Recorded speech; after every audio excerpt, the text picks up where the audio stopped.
It is obvious that it really has taken, I know the expression is it takes a village, but this feels like a small city to pull together today's event. As Fouad said, 40 presentations, 103 authors, 180 participants, updated from my notes, reflects a Carolina village of collaboration and multidisciplinarity that is enhanced and advanced through efforts like this to accelerate learning for improvement at scale.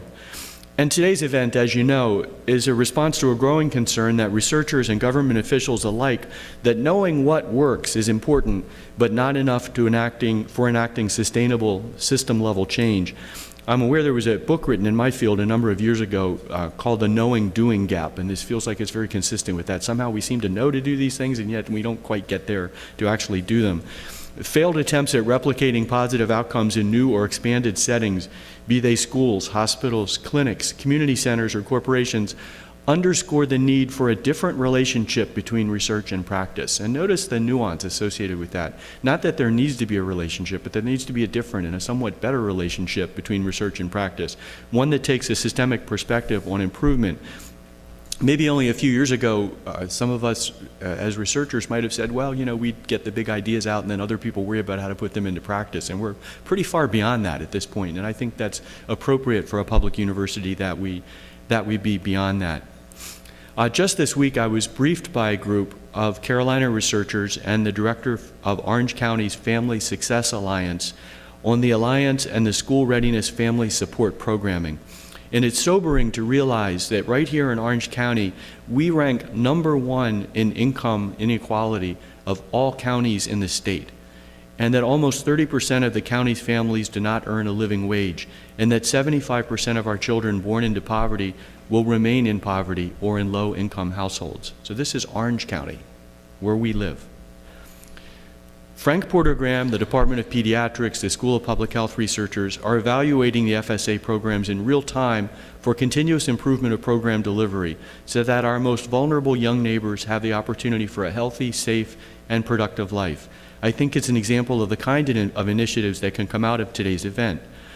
So based on the briefing that I saw, there's some early ideas and they seem to be paying off. There's some success that's been appreciated in 2 zones, if I'm using the correct technical language, within Orange County, and that could then be scaled up to Orange County, which is one of 100 counties in North Carolina, which is one of 50 states, which is one of about 200 and something countries in the world.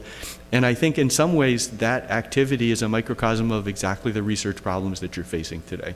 How do you get from Hillsborough to the world? And I'm really very happy to be part of a set of colleagues who are really thinking about both Hillsborough and Chapel Hill, for that matter, and the world.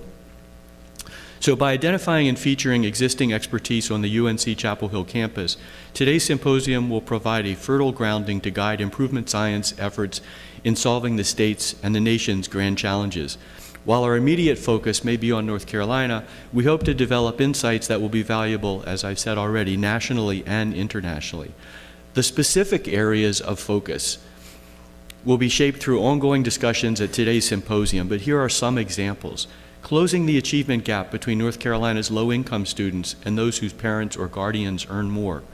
Another example, bringing living wage jobs to the state's rural communities, a really, really important problem. And how about reducing the disparities in health outcomes across the state, irrespective of socioeconomic conditions? With its emphasis on critical problems of practice and improvement at scale, Carolina's Improvement Science Initiative has a deep connection to the university's commitment to, quote, invest its knowledge and resources to enhance access to learning and to foster the success and prosperity of each rising generation. A quote from the founding of the university 2 centuries ago that we continue to try hard to live up to. Further, it's well aligned with the university's promise in its mission statement to, quote, extend knowledge-based services and other resources of the university to the citizens of North Carolina and their institutions, and to enhance the quality of life for all people in the state. And I know I'm among friends here when I say I really want to particularly emphasize that word all people in the state. You know, many of you have been around North Carolina more than I have even, and I've been around quite a bit. And so that all is really important, and it really, again, is heartwarming to know that I'm part of a group of colleagues who are concerned for all of the citizens. The concept of improvement science originally emerged as a framework for research focused on healthcare improvement, but its applications extend beyond the healthcare field.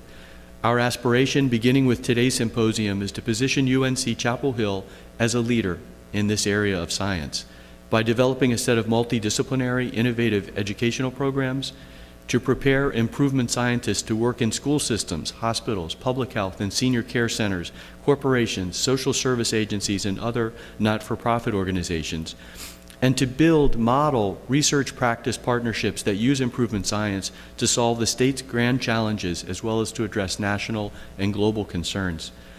If we're successful in developing robust multidisciplinary collaborations, we will position UNC Chapel Hill scholars to capitalize on and have a decisive advantage when pursuing large-scale external grant funding from agencies such as NSF, NIH, DOE, and so on. So much promise and potential waiting to be realized out of today's event. And, Fuad joked about that I'd written a book a number of years ago that touched on this, which I thought was charming that he somehow found that book. I think I sold 5 of them. Might have been 12, I'm not sure. But, honestly, my very first research project in graduate school with my professor was about sustaining organizational change and how difficult it was and is, once you make a change, to continue that change, let alone to scale it up.